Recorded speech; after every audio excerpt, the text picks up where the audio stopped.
They attacked with over 500,000 soldiers, instead of the 200,000 the spy had reported. Fooled the spy. Conquer the nation. The Terravale spy in Veridonia sent a message through homing pigeons, indicating that Terravale was about to face an attack from more than 200,000 soldiers, and the path they would take to enter the nation.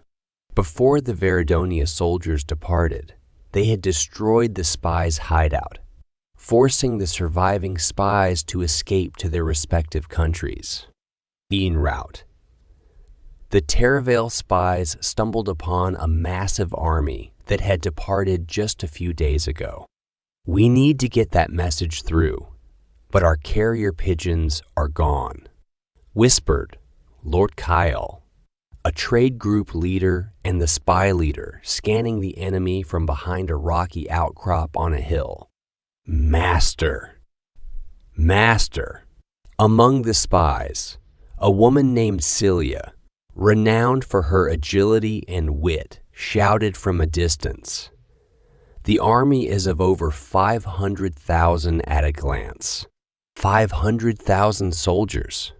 Are you certain? Yes, Master.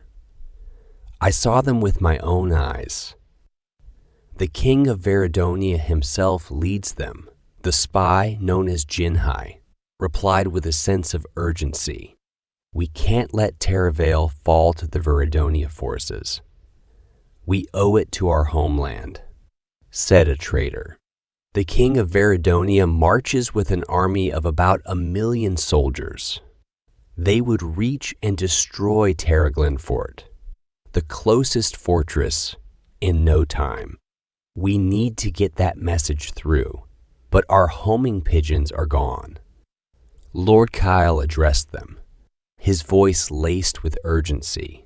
We must reach Terravale. At all costs.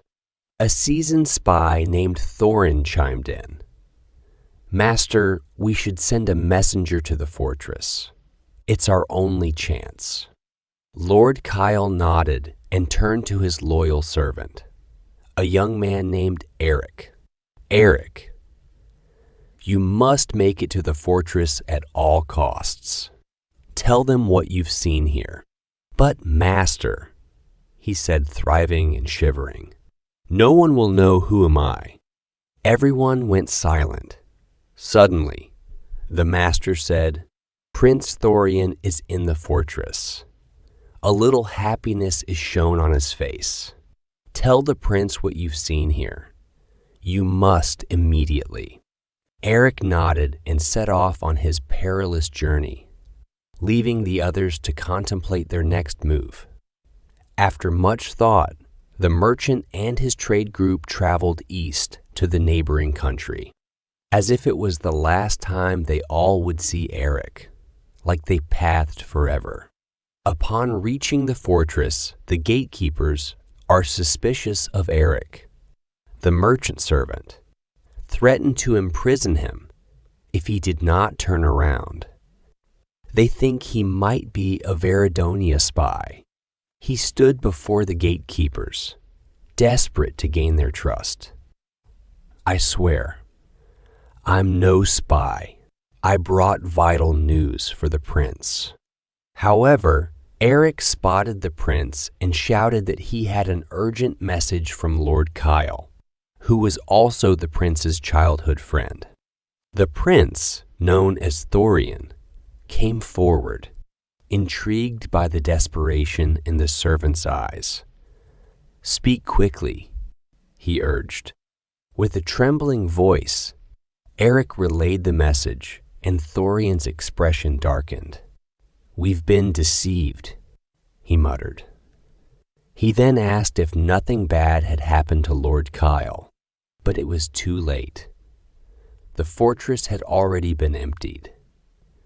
This seems like a big mistake, because some days prior, a fortress had already been taken by the Veridonia soldiers.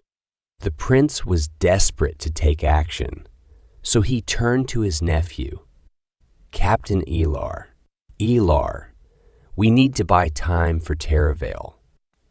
Can you give me 50 soldiers? The prince could halt the Veridonia forces, but only if he was able to reach the Silvershade stream along the path to Terravale before the Veridonia soldiers did. Captain Elar hesitated, his loyalty to Thorian warring with his duty to protect the fortress. It's too dangerous, my prince. You might be risking our entire nation, he said. Thorian's eyes locked with Elar's, determination burning in his gaze. If we don't act now, Terravale falls.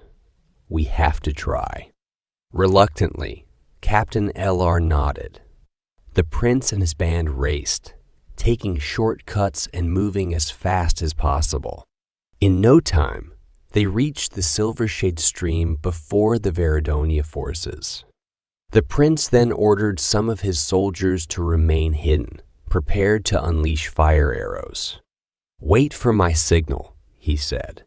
The rest of the group spread oil on the bridge, spanning the stream, to blow it up when the king of Veridonia crossed. As they prepared to unleash their trap, a lookout soldier rushed in, his voice shaking. The Veridonia forces are approaching the bridge. My prince. They hurriedly hid beneath the bridge, believing they had escaped detection. They tried to remain unseen, but the discovery came swiftly. The Veridonia king, Caelorian, strode confidently across the bridge, unaware of the trap that awaited him. This will be a simple victory, he muttered to his advisors. Suddenly, just as the king reached the middle of the bridge, one of the prince's soldiers slipped and fell into the stream.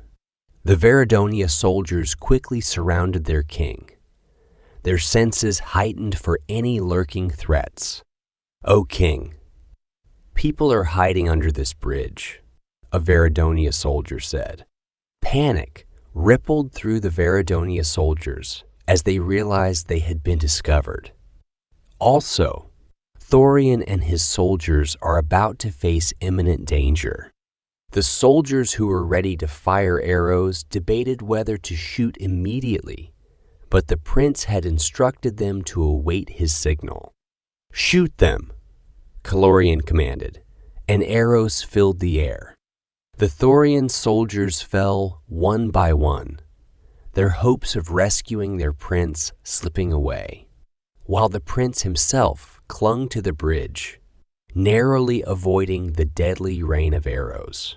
The Veridonia king and his army grew increasingly uneasy.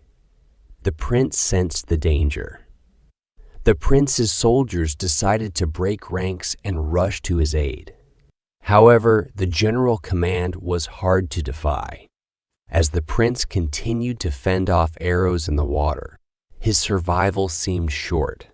His desperate struggle to avoid falling from under the bridge intensified. He frantically waved away their arrows, darting from one bridge pole to the next. But their archers multiplied their efforts, and in the end, he dropped into the icy water below. Remarkably, not a single arrow had found its mark.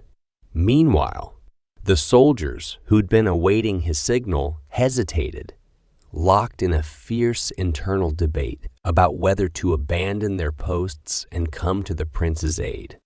But their commander had given them strict orders that were hard to disobey.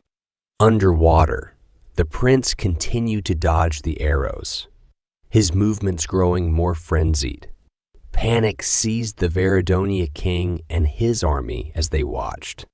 Suddenly, the prince's struggle for survival was cut short when the Veridonia soldiers cast a massive chain net, adorned with deadly hooks, finally hauling the prince before the Veridonia king. Death knocking, prince dying. The prince was forced to kneel before the king. The king remarked, "I admire your bravery. Why would Terravale send a mere youth when they have generals?" Didn't they have a better choice? Unbeknownst to the king, this youth was the Prince of Terravale, the very nation he sought to conquer. The prince exuded confidence, his eyes devoid of fear. "I am more than sufficient to bring about your downfall," he said sharply. Laughter erupted from the king and his close ministers. "A bold soldier you are," the king said. He inquired about the prince's identity. With resolve, the prince replied, "I am the Ghost General of the North." "Ghost General?" Their laughter intensified. "Why not join my army?" the king suggested, though his ministers exchanged worried glances. They knew nothing about this mysterious figure, and if they had known his true identity, they would have taken him hostage. The prince's expression grew resolute. "No," he declared, mustering newfound energy. "I am the Ghost General who will accompany you to your grave." He attempted to rise. The king was worried. He moved closer, gripping the prince's garment by the neck and shaking him. The prince refused to yield, his face filled with fearlessness. Then the Veridonia king noticed a strange odor emanating from the prince. He brought his hand to his nose and recoiled. "Oil," he said. Soldiers rushed forward to confirm. It became clear that the prince was soaked in oil, and now the king's life was in greater jeopardy than the captive they held. "Fire the flaming arrows," the prince shouted. The fire arrows rained down on the bridge, blowing up. The flames didn't deter the Veridonia soldiers, but the prince's only focus was on ending the king's life. The king recognized the prince's deadly prowess, so he decided to take matters into his own hands and end the prince's life personally. However, the prince's strength overwhelmed some of the Veridonia soldiers and the king. They watched in horror as the prince swiftly brought down the Veridonia soldiers. In a fit of desperation, the king requested his bow and arrow and aimed it at the prince.